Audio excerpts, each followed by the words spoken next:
Jadi ini ada dua gambar seperti ini. Ini sebenarnya satu topik ini, penyebaran. Ya kayak sekarang itu pandemi itu. Kayak sekarang pandemi ini. Tapi pusatnya tidak di ini, apa? Kalau kemarin itu kan pusatnya di China ya, di Wuhan gitu.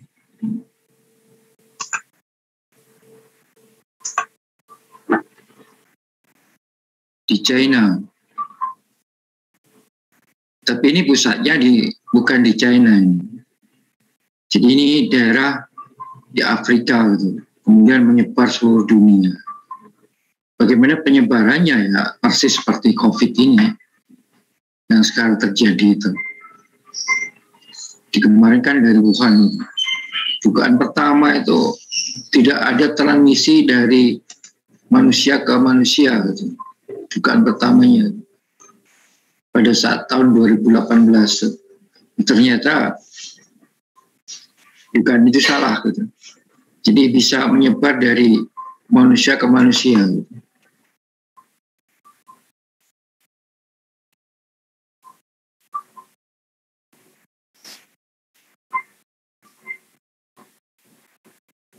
Ini ya, jadi bisa aja terjadi di tempat lain gitu, seperti hanya sekarang gitu.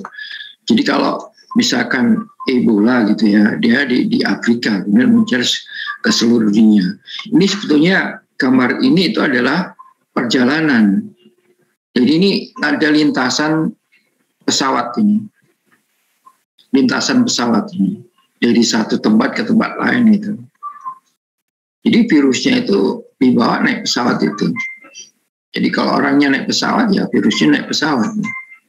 Karena virusnya ada di dalam tubuhnya.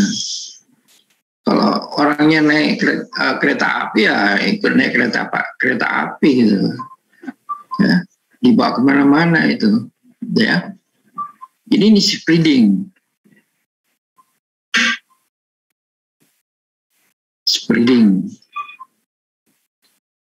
Penyebaran. Jadi kalau modelnya seperti ini dikatakan sebagai pandemik karena menyebar ke seluruh dunia. Yang menetapkan siapa? Yang menetapkan adalah WHO. Jadi tidak sembarang orang berkata bahwa sekarang dalam kondisi pandemik gitu ya. Kemudian yang ini, jadi ini spreading model.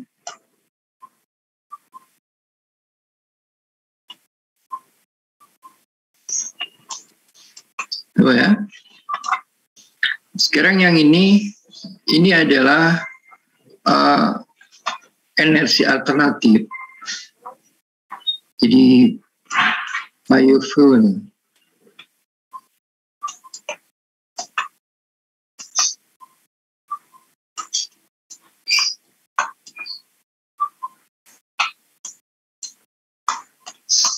Jadi renewable energi gitu. Jadi energi alternatif. Jadi energi alternatif.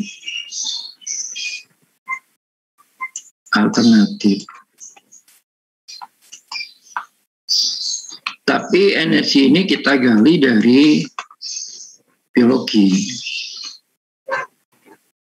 Makanya disebut sebagai biofuel. Jadi di dalamnya ini ada bakteri, semacam bakteri lah. Bakteri. Ya, bakteri atau tanaman. Tanaman gitu yang sekarang dikembangkan oleh Umartia yang berkaitan masalah bioenergi ini. Tapi juga bisa dari bakteri. Salah satu contoh misalkan ini apa? Apa ya? Yang namanya yang terkenal dulu itu dari kotoran lembu itu loh. Ya, apa namanya itu?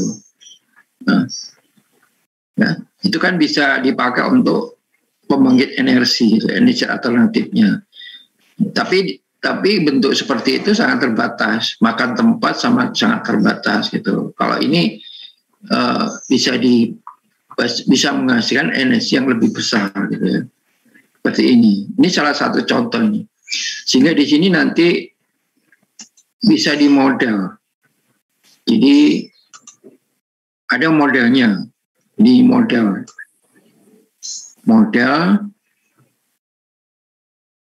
energi alternatif.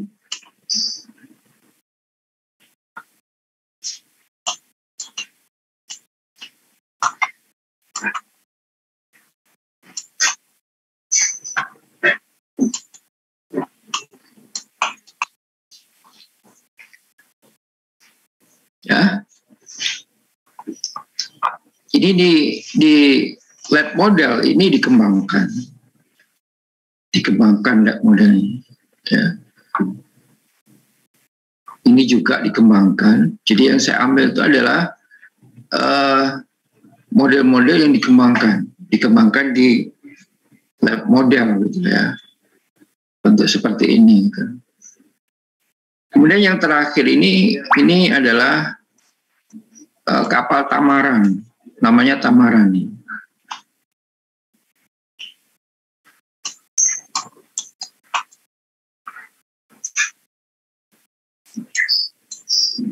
Itu. Ini energinya itu diambil dari ini apa? Fluida. Jadi magnetohidrodinamik. Magnetohidrodinamik. Energinya. Ini yang dikembangkan di Jepang. Nah, magnetohidrodinamik ini menghasilkan suatu energi, termasuk energi alternatif yang bisa dipakai untuk menggerakkan kapal Tamaran ini. Sehingga model yang dikonstruksi itu adalah model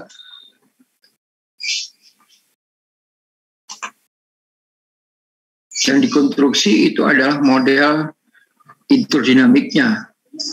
Jadi ini adalah energi alternatif juga.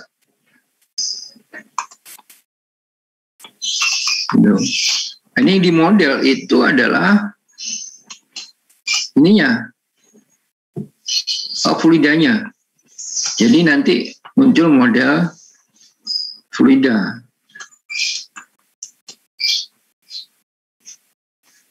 Magnetohidrodinamik gitu ya. Jadi suatu aliran fluida yang yang mempunyai medan magnet gitu loh maksudnya. Jadi kalau ada medan magnet, kemudian fluida itu kayak apa gitu ya.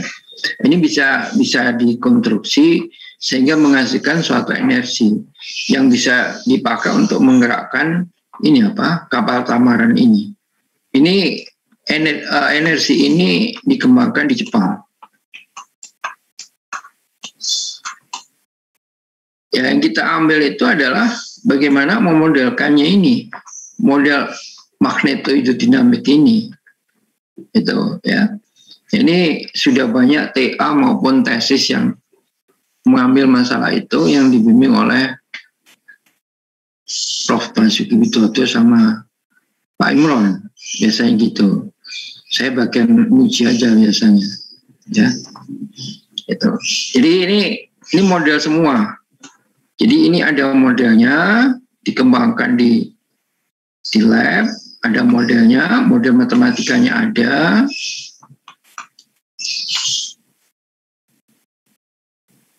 Jadi masih ada peluang untuk dikembangkan.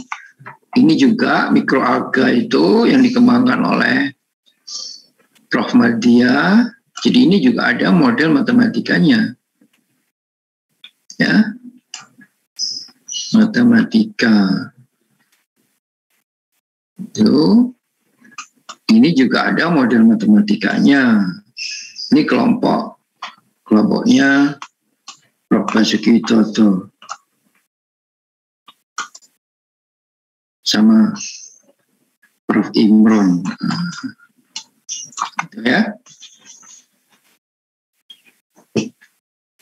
ini mata kuliah pemodelan, tapi representasi dari visualisasi. Jadi ada representasi secara visual yang kait dengan model itu.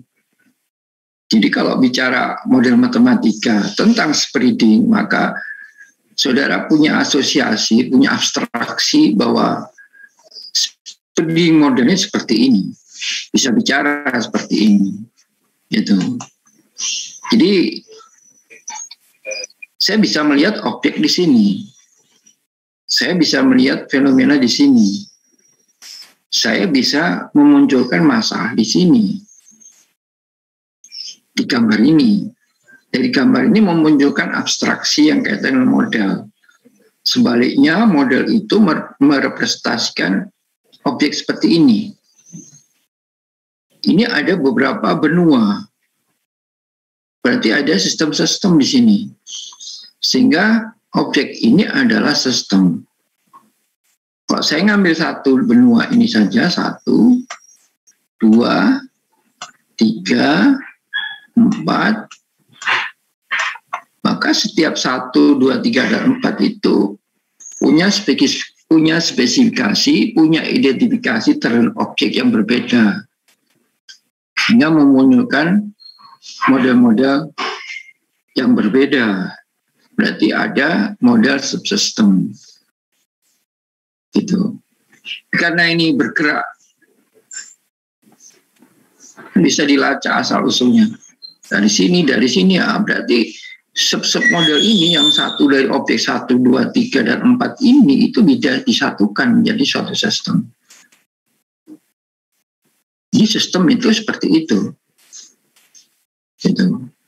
Dia punya input, punya output, kemudian punya informasi yang bisa memberikan input pada tempat lain. Sehingga membentuk rangkaian yang disebut sistem. Objek itu berada di dalam sistem itu, ya. Demikian pula yang ini. Jadi kalau saya buat model kaitan dengan masalah mikroalga, ini bentuk prototip laboratoriumnya bagaimana membangkitkan suatu energi dari mikroalga.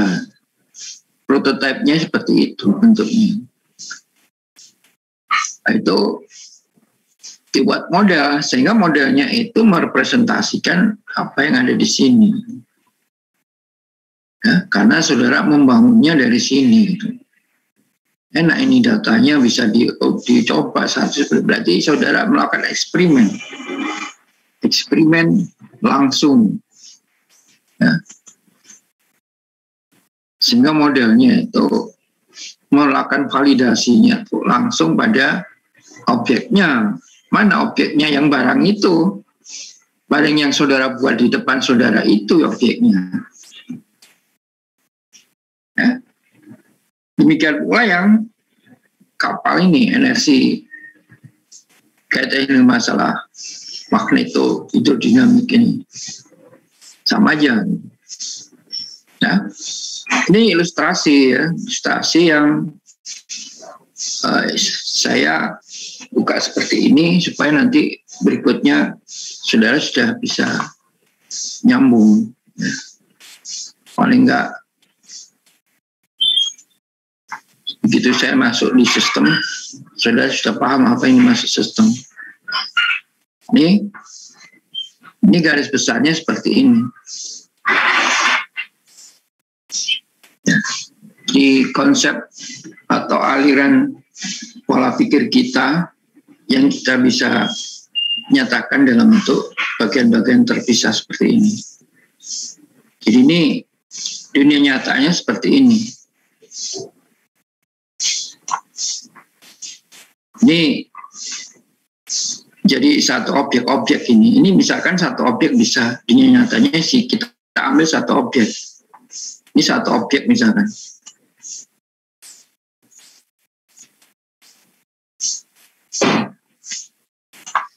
Berarti ada sistem yang di mana objek ini berada. Ini mungkin aja di sini ada objek yang lain. Ini sistem.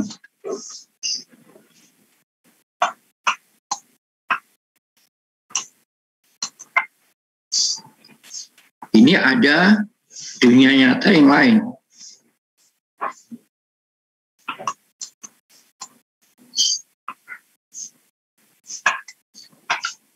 Satu, yang ini dua. Itu. Bisa aja identifikasi objeknya di sini. Ini objek satu, berarti ini objek dua.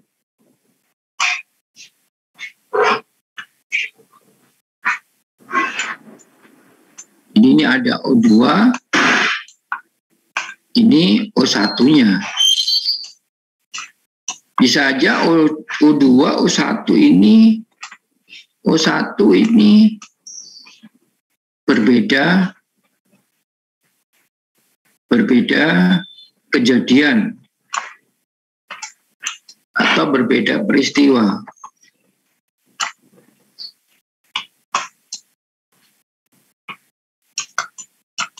Berbeda kejadian atau peristiwa.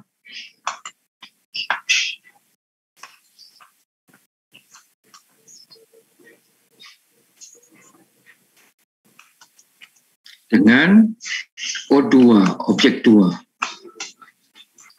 Ya, berarti identifikasinya sudah berbeda. Gitu. Tapi ini masuk sistem, Pak, bisa aja masuk sistem. Gitu. Kalau ini dunia nyata, kemudian output dari objek satu itu bisa memberikan kontribusi pada objek 2, itu bisa aja bahwa objek 1 dan objek 2 itu menjadi satu kesatuan sistem. Kalau dunia nyatanya ini kita ambil misalkan O2-nya, O1-nya ini didefinisikan sebagai lokasi, misalkan lokasi, ya. Kemudian O2-nya ini bisa dinyatakan sebagai lokasi. Maka gampang aja untuk membangun sistem antara O1 dan O2. Pasti ada pergerakan secara dinamik. Apa yang ada di objek 1 maupun di objek 2. Bisa aja tidak orang. Tapi produk di sini misalkan, produk di O1 misalkan, ini menjadi konsumsi dari produk di O2. Berarti ini bisa kita bangun sistem antara O1 dan O2. Tidak mesti harus mobilitas orang yang bergerak dari O1 O2, tidak mesti. Beras produksi yang di sini itu dikonsumsi oleh orang Jakarta misalkan, kita bangun sistem itu, ya kan, ada relasi di situ, ya, seperti itu. Sehingga kalau saudara mau mengamati O1 kaitannya dengan apa misalkan inflasi misalkan, ya, mungkin inflasi yang ada di O1 itu berbeda dengan O2 gitu. Kalau saya di O2-nya itu tidak menyelidiki tentang inflasi, saya menyelidiki tentang spreading ada di sini, ya tentang kebakaran hutan misalkan di sini, itu sudah ini tidak mengandung, tidak ada hubungan secara sistem dengan ini, ya, karena sudah menjurus pada fenomenanya. Gitu. Sehingga pada objek O1 ini itu fenomenanya itu bisa berbeda dengan objek di O2 walaupun sama-sama di dalam satu sistem gitu, ya. Jadi pengertian antara sistem secara dalam konteks yang besar, jadi sistem yang besar, karena ini dari objek O1 ini bisa dibangun satu subsistem, satu model dari objek O2 ini bisa dibangun satu subsistem, sehingga sistem ini adalah kumpulan dari subsistem gitu ya. Coba gimana kalau di objek satu itu bisa menunjukkan lebih dari satu fenomena? Ya memang bahwa satu objek itu tidak mesti harus satu fenomena, bisa memunculkan lebih dari satu fenomena gitu. Ya. Jadi misalkan ini O1 sebagai sistem. Coba sekarang saya amati O1 sebagai sistem, bukan sebagai objek. Nah, kalau tadi saya bicara O1 dunia nyata ini sebagai objek, berarti ada lain lagi tempat dunia nyata yang sebagai objek 2, sehingga membangun suatu sistem yang lebih besar. Itu. Ini sebagai sistem. Kalau ini sebagai sistem berarti di dalamnya terdapat objek-objek. Misalkan aja objeknya adalah memuat R1 dan R2. Kemudian memuat R3. R1 dan R2, real 1, real 2. Real itu variabel ya. Bisa apa saja gitu. Ini bisa memunculkan dua fenomena. Fenomena 1 dan fenomena 2. Kemudian di objek yang berikutnya, yaitu yang memuat R3, ya, itu memunculkan hanya satu fenomena. Berarti fenomena itu bisa dibangun, bisa kita lihat, dan lahir dari suatu objek. Itu. Ya. Nah, sekarang ini saya kumpulkan fenomena-fenomena ini gitu. Nah, ini mau saya buat model. Saya nggak bisa membuat modelnya itu tanpa tahu tentang identifikasi dari masing-masing objek. Itu makanya di objek ini harus diidentifikasi. Saudara melihat fenomena ini tentang apa? Tentang gerakan orang, tentang pergerakan orang. Misalkan, ya, jadi identifikasi pada objeknya ini yang saudara amati. Saudara kan mengamati objek agar supaya bisa memunculkan fenomena. Dan tentang apa lagi? Ya, tentang ini apa? Ini pergerakan orang.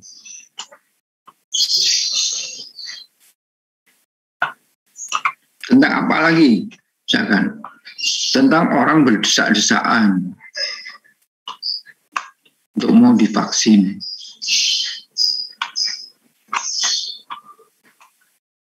Karena mau vaksin.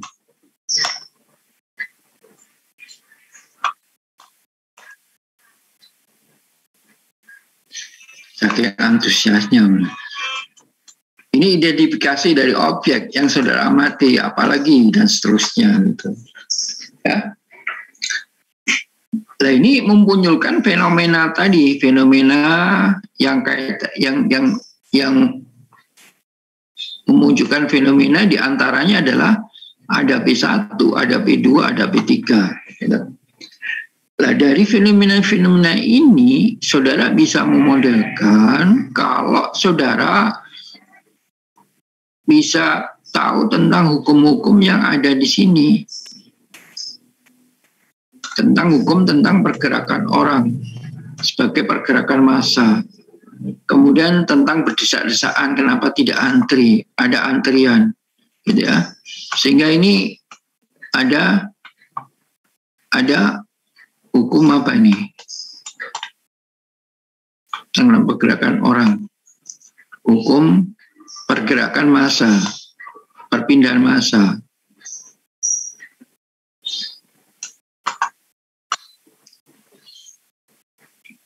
Dianggap bahwa setiap orang punya masa gitu ya.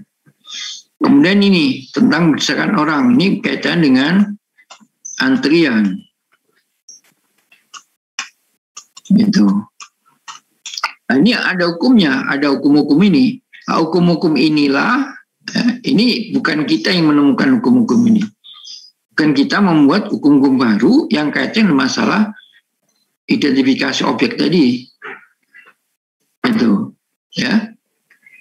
Nah, kalau di sini di dalam kelompok ini ada P1, P2, P3 ini saya nyatakan sebagai model fisika atau hukum fisika.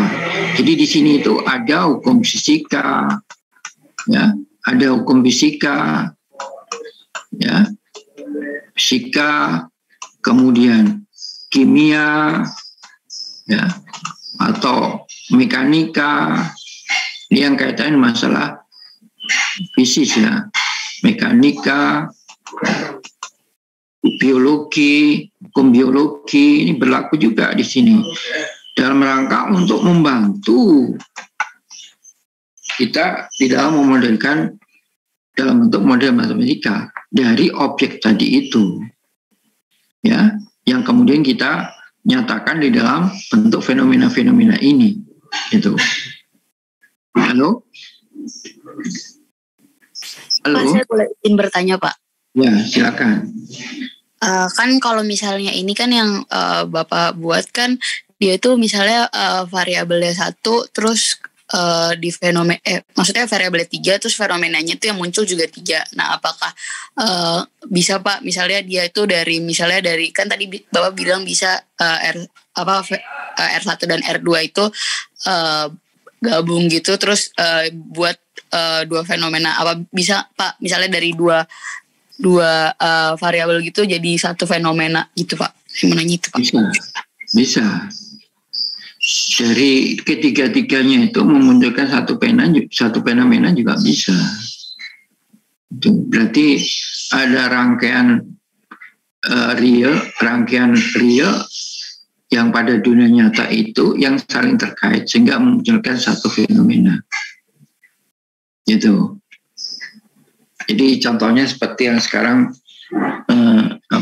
kasus di India naik ya, itu karena ada pesta panen. Nah itu kan fenomena juga.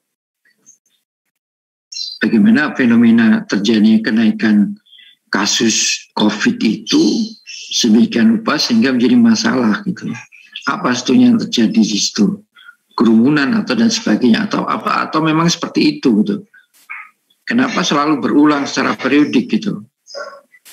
Kalau dulu di India itu kan ini pesta apa? Kalau dulu di India itu kemudian naik sekali itu sehingga memunculkan varian baru yang Delta itu.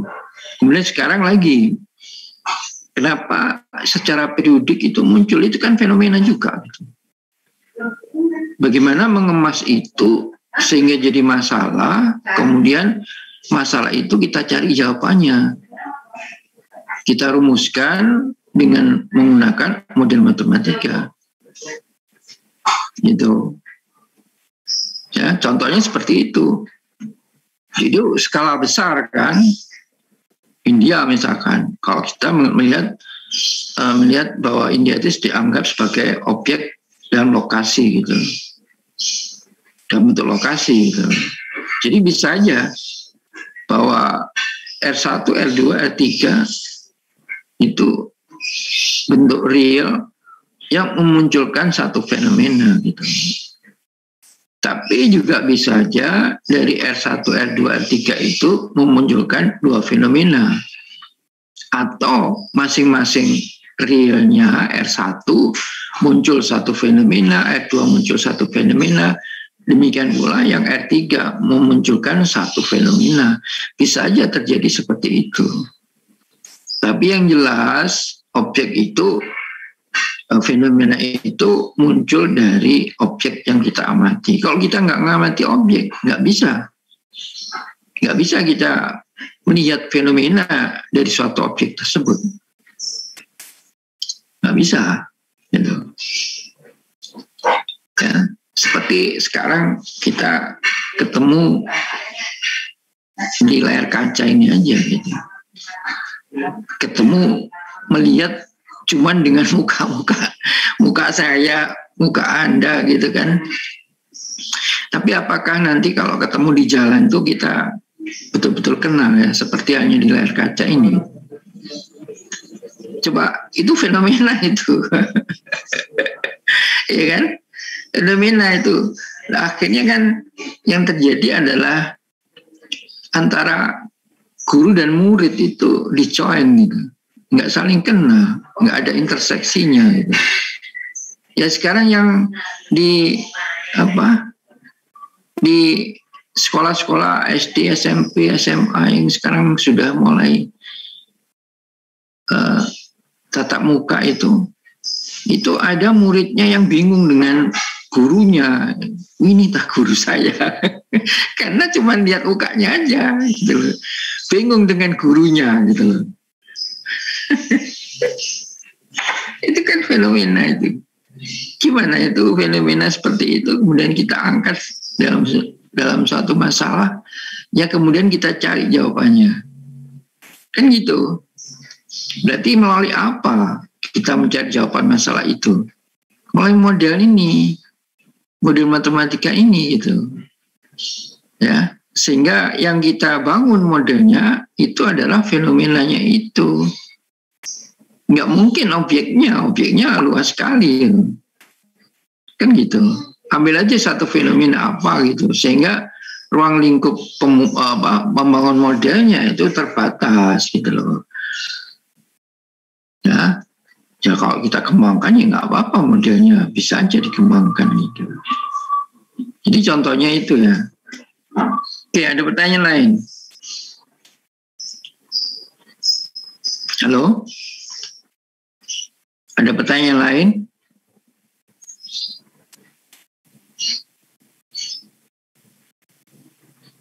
Halo? Belum ada sepertinya, Pak. Oke. Jangan tidur ya. Nanti kalau tidur tak tinggal lift ini ya. Beneran ya, jangan tidur ya. Kalau saya tanya harus responsif ya. Gitu, walaupun di mood, tapi kalau saya tanya cepet-cepet jawab gitu. Saya bisa mikir loh, tak kok itu nggak nyaut-nyaut ini, wah ini tidur semua, sudah lip aja gitu. Kalau usah dilanjut kuliahnya. ya repotnya seperti ini kalau sum-suman ya ini ya. Kadang ini bosen juga gitu. Saya setiap hari 2 kali Zoom, 2 kali setiap hari ngajar. Bosen kadang-kadang ya. Wah, gini lagi. Ya, coba saya lanjutkan sekarang ya. Jadi saudara tidak mungkin membangun model itu sendirian tanpa didukung oleh ilmu lain. Itu intinya gitu. Nggak mungkin saudara mau melakukan riset kayak ini Einstein ini ya, bertahun-tahun gitu. Bukan riset namanya. Ya.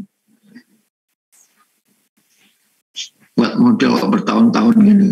Kan gitu. Jadi model yang kita buat itu bisa didukung oleh ilmu yang lain. Oleh karena itu, di dalam objek itu saudara melakukan identifikasinya itu harus bagus. Identifikasinya. Karena dari identifikasi itulah nanti kira-kira ilmu apa yang dipakai untuk mendukung pembuatan modelnya. Gitu. Ya. Jadi jembatan dari model dari fenomena jadi jembatan dari fenomena jadi ini misalkan fenomena ya, ini fenomena dan masalah ini yang saudara cari gitu ya. jembatan dari fenomena ini ke masalah ini didukung oleh ilmu yang saudara punyai, supaya nanti saudara bisa menjawab masalah ini gitu loh. Apa? Saudara hubungkan fenomena ini dengan ilmu yang sudah pelajari. Itu apa? Pemodelan Pak, oke. Berarti saudara membuat model. Itu. Apalagi tentang optimasi Pak, oke. Jadi saudara melakukan optimasi, mencari maksimum minimumnya. Itu. Dari ini, gitu ya. Dari ilmu-ilmu ini baru saudara bisa merumuskan suatu masalah. Berarti saya harus mencari berapa U yang maksimum gitu. Kalau dikontrol kan gitu, dari kontrol itu, kontrol optimal lah. Maksimum triggering kan seperti itu. Berarti saya mencari variabel kontrol yang minimum atau maksimum sedemikian rupa sehingga saya melakukan kontrol itu efektif dan efisien gitu. Itu masalah. Saudara jawab masalahnya nanti gitu. Jawaban ini ada di model tadi. Makanya pada saat saudara membuat model itu saudara harus punya rumusan tentang fenomena ini. Jadi kalau di proposal itu, proposal TA, tesis, apapun disertasi itu, masalah ini yang dimaksud itu adalah rumusan masalah itu. Rumusan masalah. Makanya di dalam riset itu harus bisa link, ada benang merah antara hasil risetnya dengan rumusan masalah yang dibuat. Gitu. Ya kan?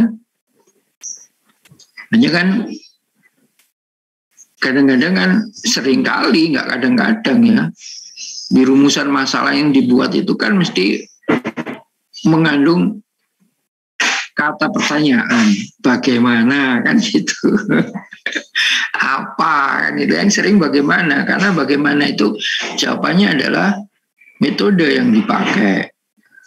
Ya, apa yang dilakukan gitu. Bagaimana mesti gitu, bagaimana gitu, bukan apa gitu. Itu selalu melengkapi artinya gitu. Nah, itu saudara jawab itu bagaimana, itu kan masalah itu. Bagaimana konstruksi modelnya, berarti saudara ini punya masalah yang harus saudara jawab. Jawabannya apa yang membuat model itu, karena dari model itu bisa diperoleh yang lain. Ya, jadi masalah itu dari satu fenomena bisa aja terdapat beberapa masalah. Ya, bagaimana mengonstruksi model, berarti membuat model anak ini kan gitu. Bagaimana itu harus ada dari fenomena tadi. Ya, ada pertanyaan. Ini langkah-langkah ini algoritma ya, langkah-langkah untuk saudara membuat model dalam bentuk sistem. Ya, jadi saya minta saudara betul memperhatikan ini. Gitu.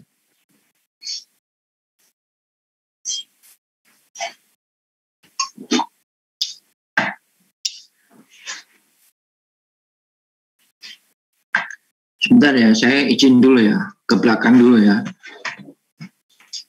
Iya, Pak.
Oke, saya mulai lagi. Ini sudah tua ini sering ke belakang ini ya. Banyak yang oversize ini. Oke ya. Oke, dari ini, jadi yang dimaksud di sini bukan model fisika ya, tidak hanya model fisika. Jadi ilmu-ilmu apa saja yang saudara pakai untuk mendukung membuat model gitu loh ya. Jadi seperti yang saya jelaskan tadi ya. Jadi bisa biologi, bisa kimia, bisa masalah ekonomi gitu ya. Kemudian bisa, jadi misalkan aja saudara ingin melakukan optimasi terhadap portofolio suatu harga saham gitu. Jadi mana portofolio yang optimal gitu. Karena orang mau membeli saham itu ini apa? Dilihat dulu, ya, dibuat dulu portofolionya. Mana yang menguntungkan, mana yang tidak mengandung risiko, mana risiko yang paling kecil, gitu. Ya, itu berarti banyak hal yang saudara harus ketahui. Yang pertama investasi, ya. Kemudian yang kedua pasar modal. Saham itu kan termasuk pasar modal, pasar keuangan, finance, marketing. Kemudian mungkin juga makroekonomi, gitu. mikroekonomi, ya, dan seterusnya, ya, dan hukum-hukum yang lain, gitu ya. Oke. Jadi itu landasan berpijak untuk saudara atau ilmu-ilmu dasar yang lainnya yang dipakai untuk mendukung dalam rangka untuk membuat modelnya. Jadi nanti kalau sudah dicontoh mungkin lebih kelihatan nanti ya. Setelah model ini dibangun, maka ada yang dicari solusinya. Ini adalah solusi. S ini adalah solusi.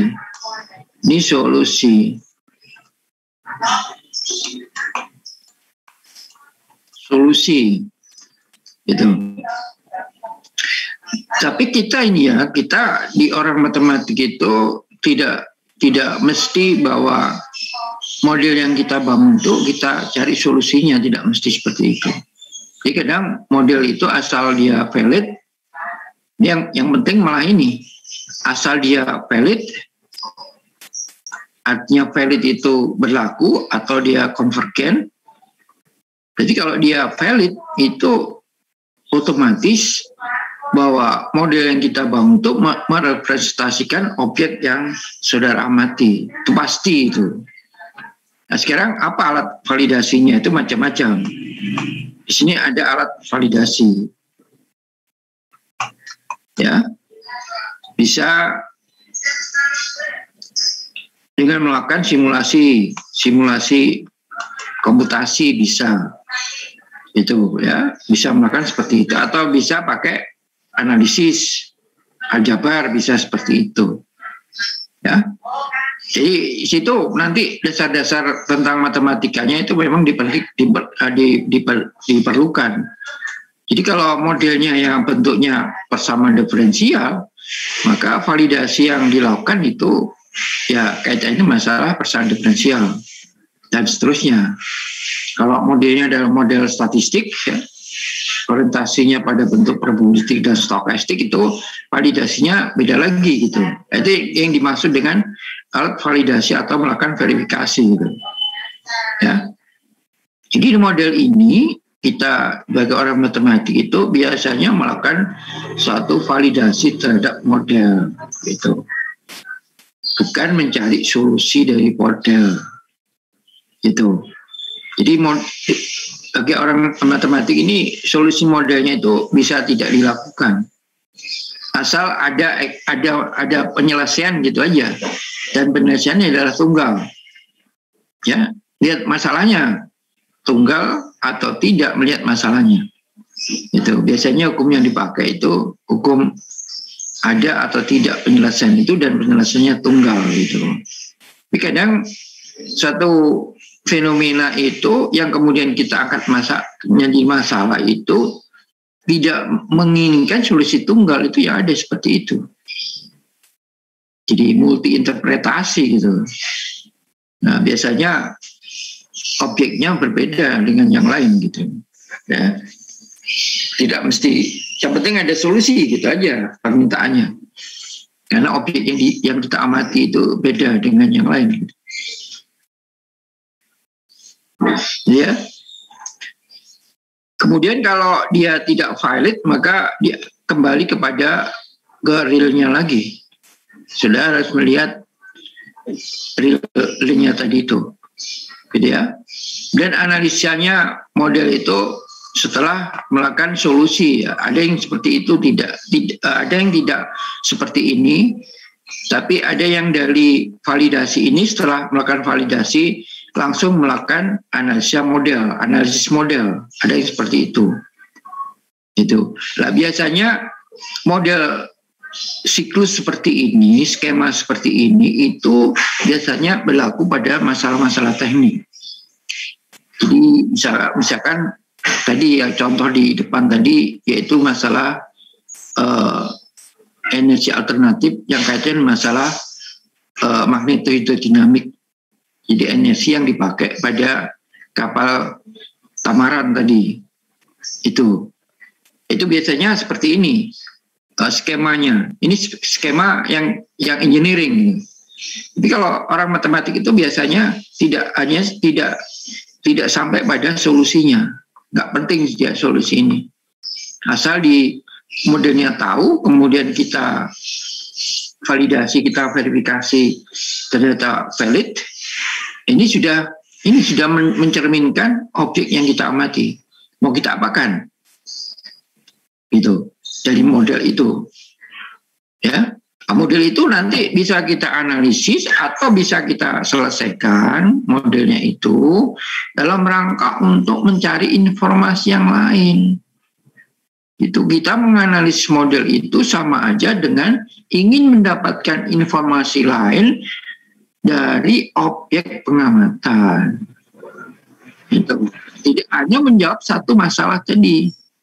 Bisa menjawab lebih dari satu masalah. Gitu, melalui model tadi itu.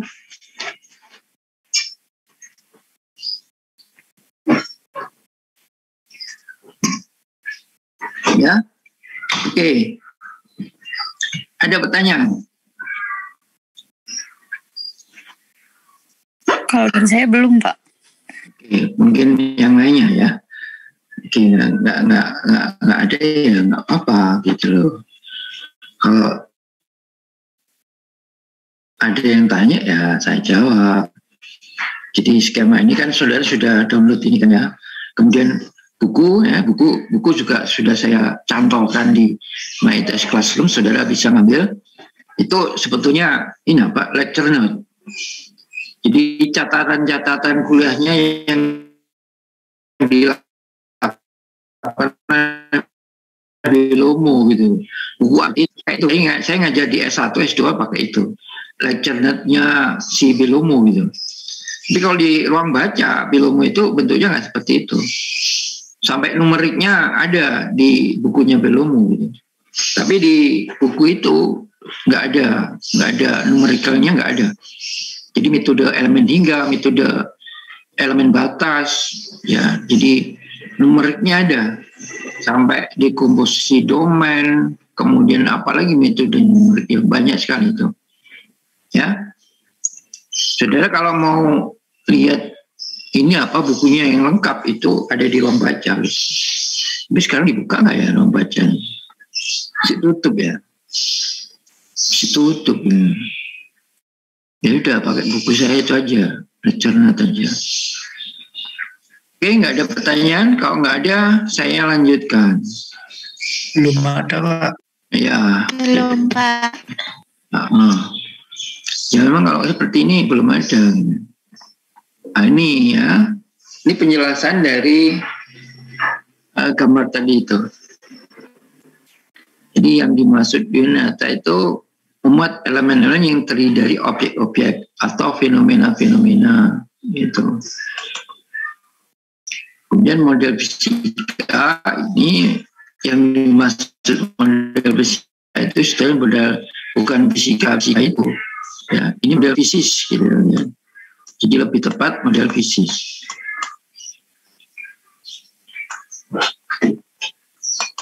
Ya. Nah, model fisis itu seperti yang saya jelaskan tadi, bisa fisika, ya, bisa kimia, itu bisa kimia, bisa biologi, ya, geologi, atau bisa ini keuangan, gitu. Tanggal muda yang keuangan nih, ya kan, tanggal muda. Jadi fisika, kimia, biologi, keuangan ya apa aja lah, hukum-hukum apa saja yang berlaku pada objek tadi itu, gitu loh. Ya, jadi misalkan ini apa, skydiving spot misalkan, wah keren skydiving. Diving sport, olahraga dirgantara, itu terjun payung, misalkan seperti ini. Ini orang pertama, orang kedua, orang ketiga. Ini orang 1, 2, 3 ini mempunyai risiko yang berbeda. Makanya bisa dikatakan bahwa 1, 2, 3 itu masing-masing sebagai agent. Karena punya risiko sendiri-sendiri gitu. Risikonya ditanggung sendiri. Jadi kalau dia di atas payungnya nggak buka, ya mati gitu. Ya risiko sendiri, tanggung sendiri itu. Gitu. Jadi termanya nggak bisa bantu itu. Ya, sehingga bisa dikatakan sebagai agent. Contohnya seperti ini. Ini gimana Pak ini membuat modelnya, ya kan? Fenomenanya apa aslinya ini?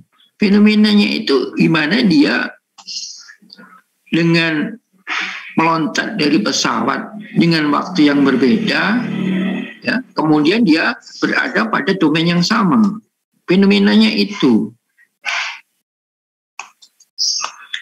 bergandengan tangan, padahal dia berbeda. Berarti dia melakukan gerakan sendiri. antara 1, 2, 3 itu gerakannya berbeda. Itu fenomenanya gitu. Ya. Fenomenanya seperti itu. Coba rumusan masalahnya apa di sini?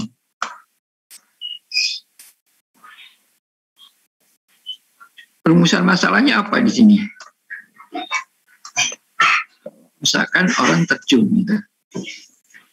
Dan di tempat tertentu ditentukan dengan ketinggian tertentu.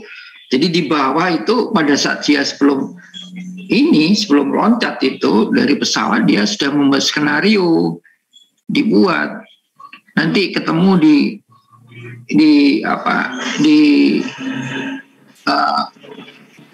posisi barat sekian, dihitung seperti itu. Posisi barat daya sekian gitu. Karena dia 1, 2, 3 itu bisa aja yang pertama dia loncat, kemudian ada angin yang besar sehingga dia harus pergi kemana-mana dulu sebelum dia menentukan pada posisi yang sudah ditetapkan di domain ini. Itu fenomenanya. Gitu. Nah, sekarang tinggal saudara membuat masalah agar supaya nanti saudara mampu membuat modelnya. Membawa fenomena ini ke masalah itu berarti dihubungkan dengan teori-teori hukum-hukum yang berlaku. Gitu. Jadi kemana saja dia bergerak ke sana, berarti buku mekanika. Mekanika fluida.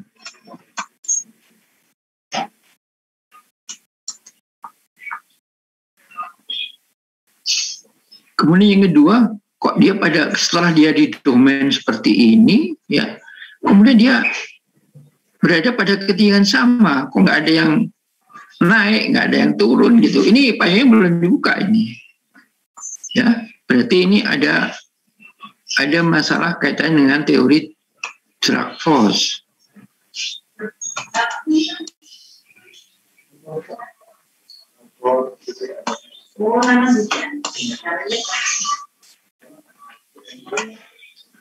Kan setiap orang beratnya masanya berbeda kan gitu, ya. Nah, pada saat mekanika fluida ini itu banyak sekali juga teori yang sudah bisa saudara hubungkan di sini, itu, ya. Tentang mekanika biologinya juga, biomekaniknya juga muncul di sini, biomekaniknya. Itu kan orang ini yang melayang itu, pusat masanya itu berada di pusarnya itu. Kok bisa Pak? Ya nggak tahu itu, saya cuma baca buku aja. Kenapa pusat masanya di pusarnya Pak? Nggak tahu ya. Berarti kan Allah menciptakan pusar itu yang seperti itu kan, ya kan? Apa sih fungsinya itu? Jadi dari situ saudara bisa merumuskan masalah gitu. Ini bisa dibuat model sehingga saudara nanti bisa menjawab masalah ini gitu. Ya. Berapa gaya yang maksimum atau jarak maksimum atau berapa kecepatan anginnya dan seterusnya. Ini bisa dirumuskan dari masalah itu yang kemudian di pemodelan itu akan bisa menjawab masalah ini gitu, ya. Ini contoh aja. Nanti di kuliah kita bahas ini ya.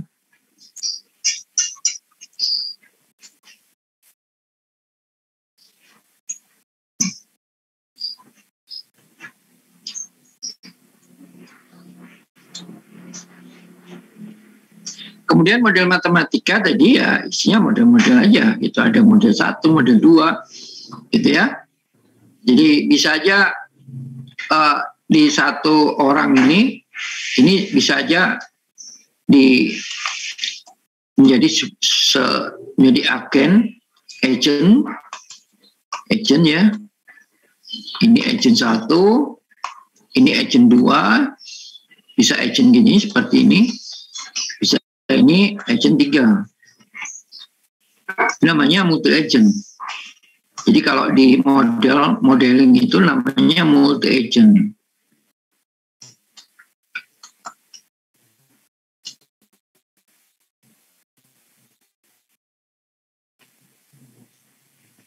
Setiap agent ini punya model sendiri karena dia risikonya sendiri gitu. Dia mempunyai waktu yang berbeda untuk dia keluar dari pesawat. Pas ini ya, jadi orang Jawa itu Kak, pas gitu ya biasanya. Pas karena angin ya gitu. Kalau nggak ada angin jatuh dia. Tapi di atas nggak mungkin nggak ada angin ya, sudah diatur. Ya, jadi orang mau ini kalau ini apa mau ada ini skydiving spot itu biasanya sudah disurvei dulu. Ini kecepatan anginnya di atas dengan ketinggian sekian feet itu berapa gitu. Tapi kalau sampai 1000 feet itu nggak ada angin nggak mungkin gitu. Ya udah nggak ada angin ya jatuh udah seperti batu itu aja.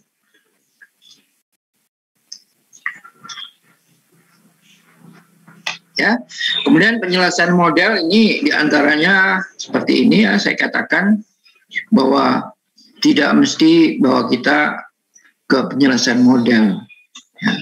Ini biasanya di engineering itu diperlukan penjelasan model itu. Gitu. Kalau kita biasanya setelah model dibangun selesai, kemudian kita analisis,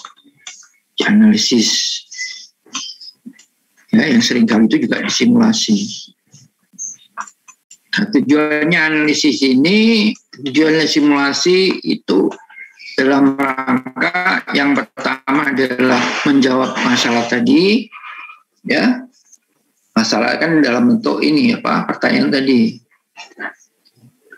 Kemudian mengembangkan model tadi agar supaya kita mendapatkan informasi yang banyak, yang baru, yang berkaitan dengan objek yang kita amati. Itu yang jelas itu ya. Kenapa Pak kok seperti itu? Karena model itu kita buat agar supaya merepresentasikan. Jadi pada saat kolab pertama itu kan sudah katakan kenapa membuat model, apa gunanya membuat model kan gitu.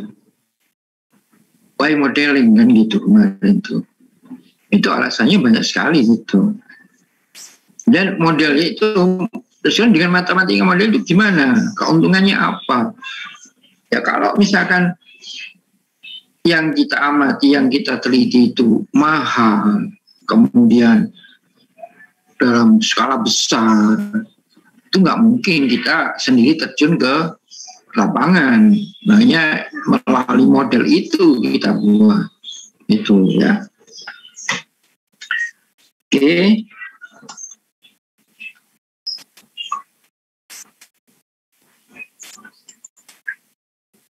Nah, ini seperti yang saya jelaskan tadi tentang objeknya ya. Model matematika di sini ada ini mengamati objek. Nah, saya mengambil yang tadi itu R1. Dari R1 salah satu real yang kita amati itu kita ambil sebagai objek. Ya. Jadi tadi ada R1, R2, R3.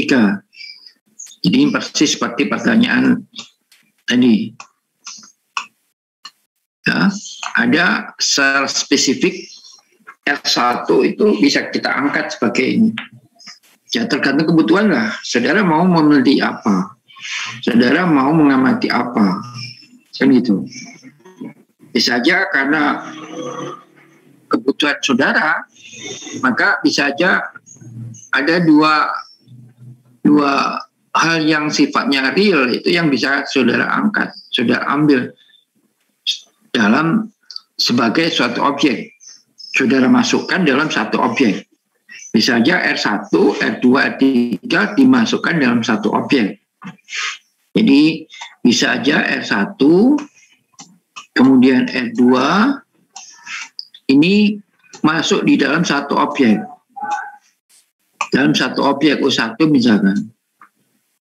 Sehingga nanti ada R3 yang berada di dalam objek yang lain. Bisa seperti ini. Itu. Berarti tadi itu rangkaian sistem ini memuat dua objek. Tadi kan R1, R2, R3 memuat dua objek, yaitu O1 dan O2 dari satu sistem tadi.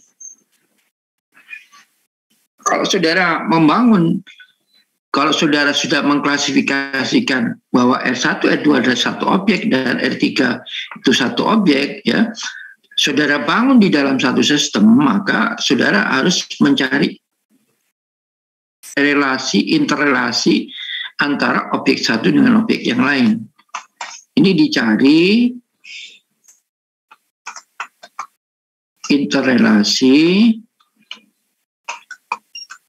relasi antara O1 dan O2, agar supaya saudara bisa membangun suatu sistem yang terdiri dari objek 1 dan objek 2. Itu. Contoh yang paling gampang itu adalah Jakarta Raya. Jakarta Raya itu terdiri dari ibu kota Jakarta sendiri, Bekasi masuk, Tangerang masuk. Surabaya Raya itu Gresik masuk, Sidoarjo masuk, Surabaya sendiri. Malang Raya itu Batu masuk, Kabupaten masuk, Kota Madya masuk, gitu loh. Contohnya seperti itu. Nah, masing-masing punya interrelasi antara objek satu dengan objek yang lain, gitu. Sehingga bisa dibangun sistem. Ya, ini mencarinya ini gampang aja, sebetulnya. Ya, asal identifikasi dari masing-masing objek ini saudara tahu. Itu ya. Ada pertanyaan sampai di sini sebelum saya lanjutkan.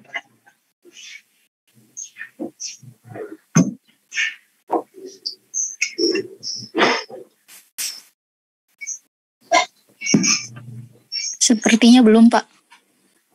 Oke. Belum, oke. Ya. Paham ya? Nah, kenapa ini saya pilih R1 aja? Nggak apa-apa. Saya milih aja kok. Saya ambil R1 atau bisa dikembangkan seperti apa yang saya jelaskan tadi. Ya. Sehingga dunia nyata tadi, real tadi itu terdiri dari menjadi suatu sistem yang terdiri dari beberapa objek. Gitu. Ya.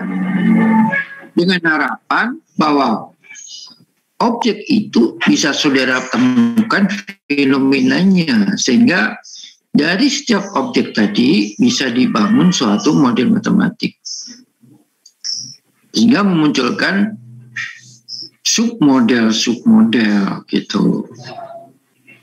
Ya, kalau tidak ya ambil aja lah salah satu, sehingga nggak usah memikirkan model yang lain gitu. Ya. Jadi contohnya seperti ini. Jadi R1 ternyata memunculkan dua fenomena, yaitu fenomena pertama dan fenomena kedua. Ya. Ini sebagai langkah pertama. Dari objek memunculkan fenomena, itu satu langkah. Gitu.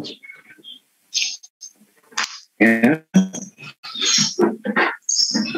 Tapi nanti gimana Pak kalau lokasi, kan saya harus ke lokasi, nggak apa-apa lah gitu ya. Ke lokasi aja kan nggak apa-apa. Ya. Kemudian dari fenomena sampai ke ini, ke model matematika itu ada beberapa tahapan yang sudah lakukan. Tidak bisa langsung. Jadi ada garis pemisah di sini. Ya. Jadi saudara harus melalui ini. Tidak sih nggak apa-apa pastinya, tapi saudara harus harus menciptakan hukum-hukum baru yang berkaitan dengan sains gitu loh. Masa saudara harus membuat hukum sendiri tentang biologi kan? Ya enggak kan? Berarti saudara harus riset biologi kan gitu. Ngapain nggak pakai yang sudah ditemukan aja, dipakai untuk membuat model matematik kan gitu, lebih enak kan gitu. Nah kalau nggak pas Pak ini, ya dibuat analogi lah gitu ya, dianalogkan gitu, dianalogkan gitu kan bisa terjadi seperti itu. Ya, jadi setelah dari fenomena ini, kemudian langkah kedua itu adalah saudara menentukan hukum-hukum apa saja yang berlaku pada fenomena itu.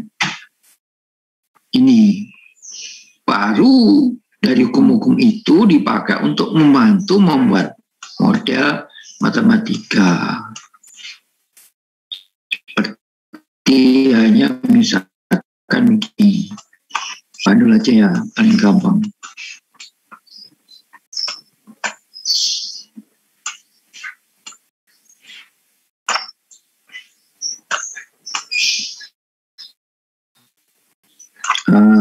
Seperti ini. Jadi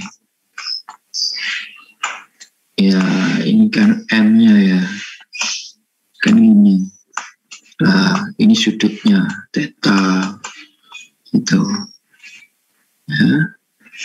Berarti ke sini ada gaya ke sini. Ini yang mengayunkan, yang mengayun itu kan gaya ini, gaya beratnya sendiri. Ini diproyeksikan. Ya, ini M, ini berarti berapa yang mengayunkan ini? M, kalau ini theta, M sinus theta.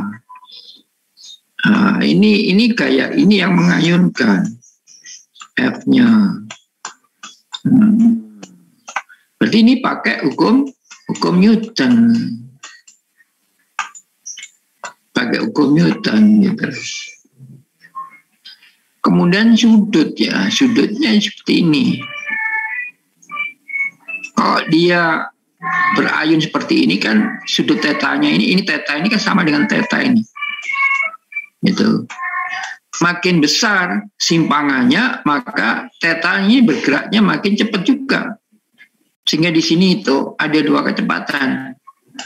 Kecepatan sudut, jadi di theta dt, itu, di theta dt, tapi juga ada kecepatan dari ayunan gaya yang disebabkan karena gaya beratnya, yaitu massa ini. Yang gitu, yaitu ds dt. Gitu. Jadi dari sini kan F sama dengan M kali A.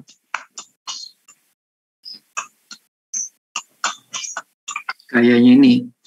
Yang menyebabkan terjadi ayunan itu kan gaya F ini. Kalau disentil gitu, dia berayun gitu. Selain gaya awal, ya, kemudian dia juga disebabkan karena masanya sendiri kan gitu. Dia bergerak berayun gitu. Kan gitu. Nah ini hukum fisika ini. Ini gimana model matematikanya? Pakai hukum fisika, yaitu hukum Newton. F sama dengan M kali A ini. Ini disebut sebagai model fisis.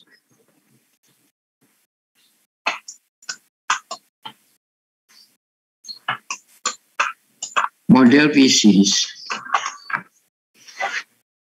Itu. Ini kita pakai ini. Kalau di kimia mungkin reaksi kimia, konsentrasi misalkan. Itu kita pakai sebagai pedoman untuk kita bisa membuat model gitu ya.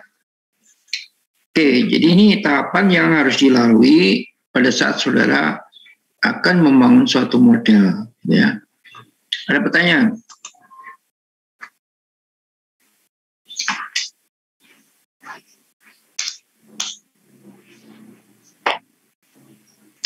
Tidak, Pak. Oke. Ini nih, misalkan saudara mau ngambil TA gitu. Jadi nanti kan kalau saudara mengambil TA itu kan saudara membuat ini kan, membuat rumusan masalah kan gitu. Jadi rumusan masalah itu saudara bangun dari fenomena ini gitu. Gimana Pak saya mengamati objeknya? Ya, bisa aja dari literatur, nggak mesti harus terjun ke ini, ke lokasinya kan enggak. Jadi dari riset-riset orang juga boleh gitu. Sehingga dari situ saudara bisa menemukan fenomena-fenomena itu. Ya.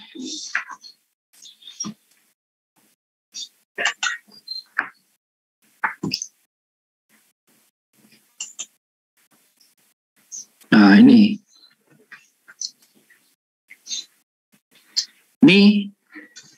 definisinya. Definisi model matematika.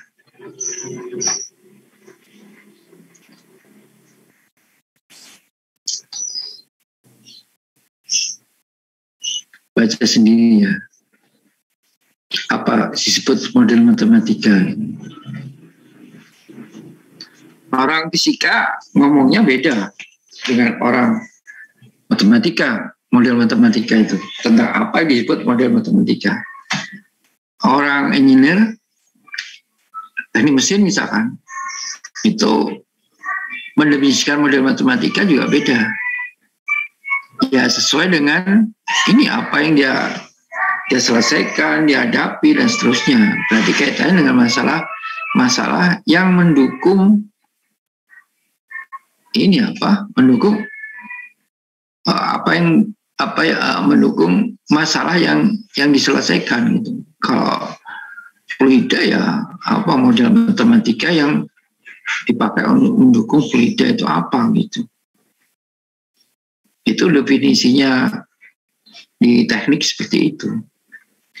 Di kelautan juga beda gitu. Ini matematik itu model matematika harus secara general bisa dipahami.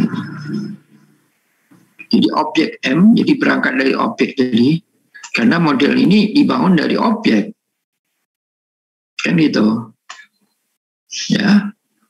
Objek M ini disebut model dari suatu objek atau fenomena P jika M-nya itu merepresentasikan fenomena.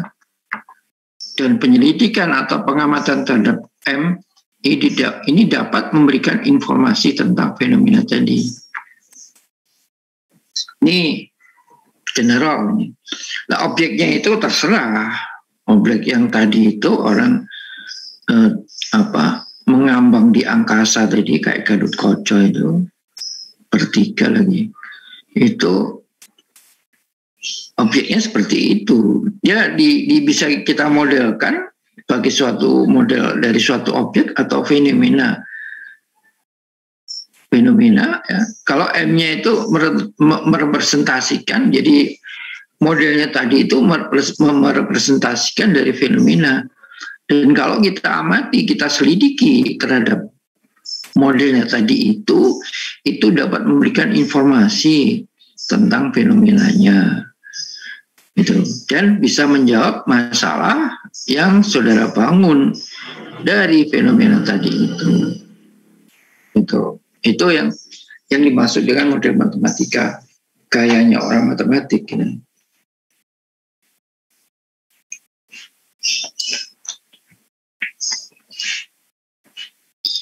Ini misalkan ada model 1, ada model 2, ada model 3. Ya, dianalisis model 1, model 2. Ya, hasil analisisnya itu harus merepresentasikan fenomena 1, merepresentasikan fenomena 2, merepresentasikan fenomena 3 yang berasal dari objek yang sama gitu loh. Jadi satu objek itu bisa aja kita membuat 3 model gitu. Ya. Surabaya Raya misalkan gitu. Di Sidoarjo ada fenomena sendiri, di Surabaya ada fenomena sendiri, di Gresik ada fenomena sendiri gitu. Kita buat sama-sama modelnya, berangkat dari satu objek, yaitu Surabaya Raya gitu, yang terkonektivitas melalui interface-nya gitu.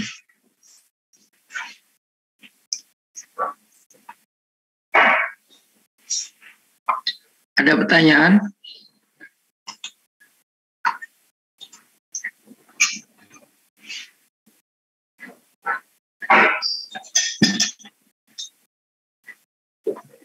Belum, Pak.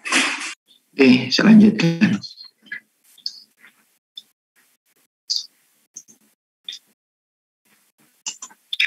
Ini yang tadi itu ternyata dipandang sebagai objek antara lain F1, F2, F3 yang dapat dinyatakan sebagai peristiwa atau suatu kejadian yang diamati atau diteliti maupun yang sudah pernah terjadi dan akan diamati atau diteliti pada masa sekarang gitu. Jadi ini maksudnya seperti ini. Jadi kejadiannya itu sudah lama gitu. Ya, sudah lama. Ini misalkan T sama dengan T1 kejadiannya. Kemudian saudara selidiki sekarang. T sekarang itu maksudnya. Ini kan pandang sebagai objek, ini objek. Ya, dapat dinyatakan sebagai peristiwa. Oke, peristiwa apa? Atau suatu kejadian yang diamati atau maupun yang sudah pernah terjadi. Ini pernah terjadi. Jadi T sama dengan T1. Pernah terjadi kan? Dan akan diamati, diteliti pada masa sekarang. T sekarang gitu. Ini T sekarang. Nggak masalah gitu. Berarti pada saat T sama dengan T1 itu ada fenomena tersendiri di sini.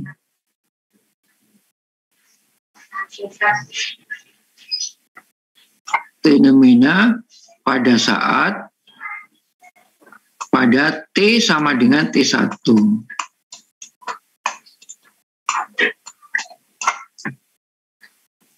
Kemudian dia berjalan sebesar delta T. Ya, ini ada fenomena itu sendiri. Katakanlah kalau di sini fenomena itu adalah P1, di sini pada saat berjalan di sini ada fenomena tersendiri yaitu P2. Dan sekarang muncul lagi ada fenomena ketiga itu di P1 itu fenomena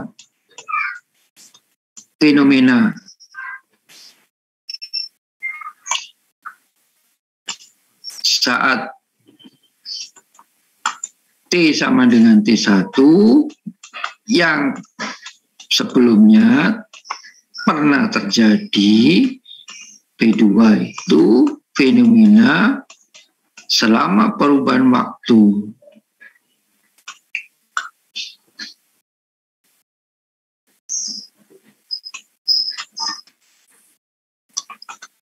Delta T. Dan P3 itu adalah fenomena sekarang. Bisa aja terjadi bahwa fenomena selama perubahan waktu itu sama dengan fenomena sekarang, bisa aja terjadi. Tapi karena perjalanan waktu pasti terjadi perubahan fenomena. Gitu. Yang paling gampang tuh sudah lihat COVID inilah. Ya. Dulu sekitar awal masuk di Indonesia kan Maret 2020 gitu. Pada saat Januari, Februari atau Desember 2019 tuh saya masih memberikan kuliah tetap muka itu. Bukan, masih belum daring ya. Itu kan udah perubahan seperti itu kan sebagai suatu fenomena. Kejadian-kejadian seperti itu bisa dianggap sebagai fenomena, kejadian-kejadian seperti itu, ya kan? Jadi yang kemarin itu berbeda dengan yang sekarang gitu. Makanya kenapa model ini dibangun dari fenomena agar supaya modelnya ini terbarukan. Itu. Jadi model yang dibangun yang kemarin itu, misalnya model yang dibangun kemarin itu bisa aja nggak berlaku yang sekarang gitu, atau bisa aja direhabilitasi sedemikian rupa sehingga dikonstruksi model baru berdasarkan pada model yang sudah dibangun gitu. Makanya di TA atau tesis itu ada mahasiswa yang tidak membangun model baru mulai dari awal gitu. Jadi dia merekonstruksi model yang sudah ada, kemudian dibangun model baru, boleh gitu ya. Jadi tidak perlu harus saudara membangun model mulai awal. Jadi dilihat aja model-model yang sudah pernah dikerjakan pada saat T sama dengan T1. Seperti itu. Ya. Jadi ini penjelasannya seperti ini. Kemudian yang kedua adalah percobaan atau eksperimen yang pernah dilakukan sebelumnya atau melalui eksperimen mulai awal. Nah, ini ada eksperimen ini. Jadi misalkan melakukan suatu percobaan yang pernah dilakukan sebelumnya atau melakukan eksperimen mulai awal. Ya. Jadi misalkan eksperimen seperti ini. Jadi pengertiannya sama dengan yang poin pertama tadi, cuman di sini langsung bereksperimen, ya, langsung di lapangan atau di lab, gitu ya. Kemudian lokasi atau tempat di mana peristiwa atau event terjadi. Jadi yang dimaksud objek tadi seperti ini. Bisa objek itu menyatakan lokasi, bisa objek itu menyatakan peristiwa, ya, menyatakan lokasi di mana peristiwa itu terjadi gitu. Sehingga fenomena-fenomenanya itu bisa muncul. Ini kan penjelasan dari objek, apa yang dimaksud objek itu. Yang ada R1, R2, R3-nya tadi itu. Ya. Sehingga di sini bisa saya simpulkan bahwa objek adalah eksperimen atau percobaan atau kejadian atau peristiwa yang menjadi fokus perhatian dalam pengamatan. Ini definisinya seperti ini. Ini definisi model ya, yang berkaitan masalah pemodelan. Oke. Dilanjut. Nah, ini contoh. Contohnya seperti ini. Ini saya waktu membuat ini masih berjalan 5 bulan. Jadi belum seramai yang kemarin itu ya. Kemarin itu kan ramai sekali. Ya. Berarti kan beda pada saat 5 bulan, ya kan? Jadi ini kalau misalkan ini adalah T-nya, jadi ini sekitar September, Oktober, November ya, November 2019. Ini kan mulainya di Wuhan ini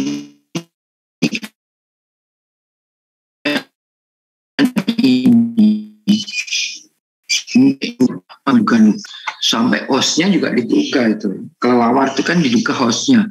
Ternyata belakangan tidak pernah disinggung tentang host tadi itu. Ya. Kemudian di sini Maret ya, Maret 2020.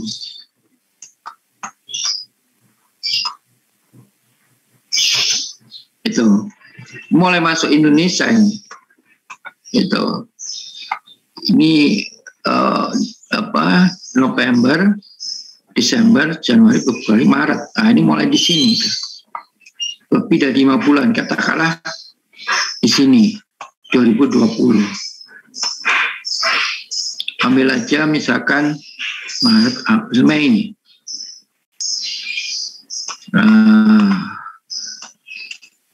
Ini lebih dari 5 bulan, ambil aja. Ini kan berarti lebih 5 bulan. Kalau mau diambil November 2019. Di sini kan masih tatap muka ini. Masih klasikal gitu. Ya. Baru kalau nggak salah di sini udah daring ini.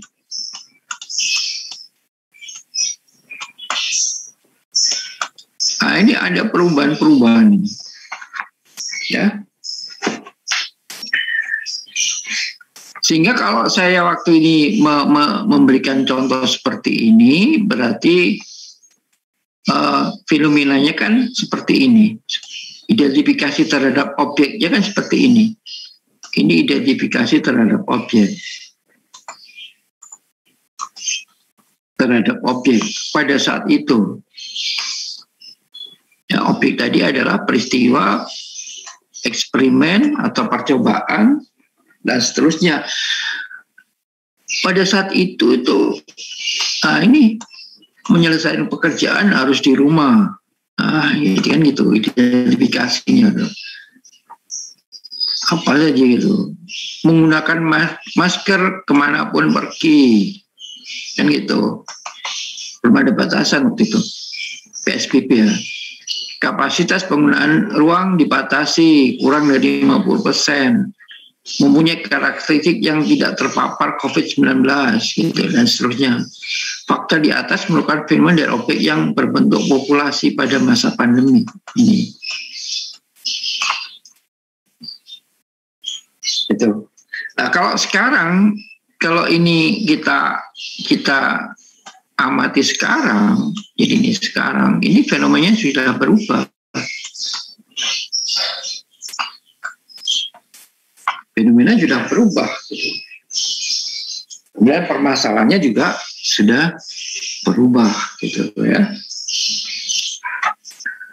Kemudian contoh lain adalah ini tentang ini ya. Kalau saya punya batang ini,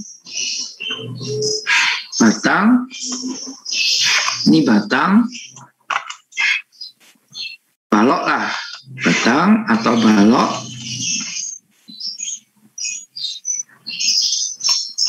Balok ini saya jepit. Jadi ini artinya baloknya dijepit di sini, jepit.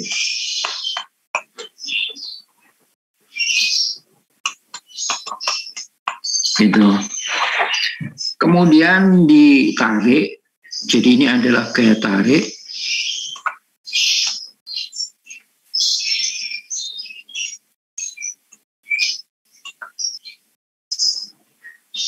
Itu. Kalau dia saya tarik, maka sesuai dengan sifat materialnya, maka dia akan mengalami perubahan sebesar delta X. Yang tadinya panjangnya L, kemudian dia ditarik, maka dia akan mengalami perubahan sebesar L plus delta X panjangnya. Jadi panjang akibat dengan gaya tarik ini, maka akan menjadi L plus delta X.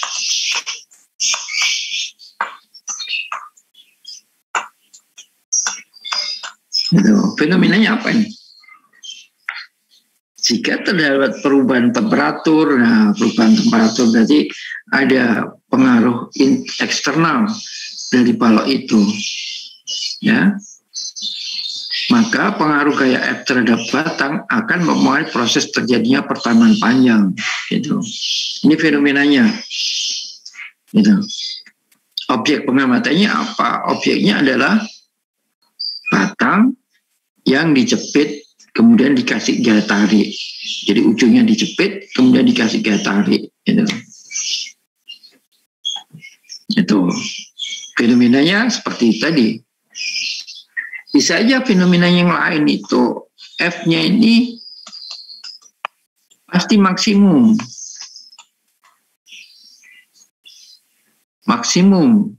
Kalau tidak, jepitnya jebol ini. Kalau tidak maksimum gitu. Jadi supaya dia seimbang, maka F-nya itu harus diberi batasan, yaitu F maksimum, agar supaya jepitnya tidak jebol ini. Jadi apa? Ini jepitnya nggak sampai jebol, bisa jebol gitu. Berarti ada F maksimum. Itu termasuk fenomenanya.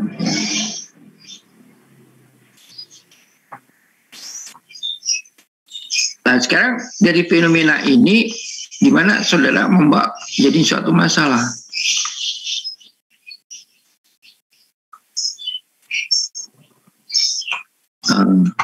Hubungkan dengan ilmu yang lain. Membuat modelnya jelas pakai hukum fisika, gitu ya. Coba hubungkan dengan yang lain. Bisa aja mencari F maksimum tadi itu. Berarti dioptimasi agar supaya keadaannya setimbang. Berarti ada F maksimum.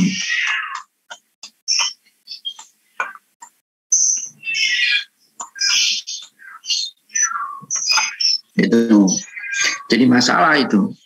Masalahnya yang kita selesaikan itu modelnya tadi kita bangun model melalui fenomenanya tadi itu, ya.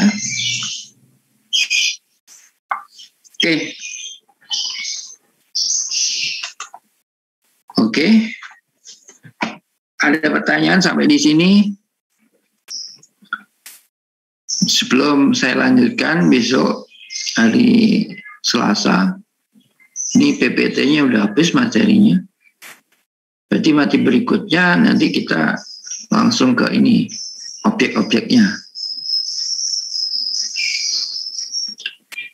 Ada pertanyaan? Tidak ada. Oke. Kalau nggak ada ya udah. Nggak apa-apa kok, nggak tanya juga nggak apa-apa. Santai aja ya. Oke. Kalau di mata kuliah model, pemodelan ini saudara jangan stres, jangan tegang gitu. Santai aja gitu.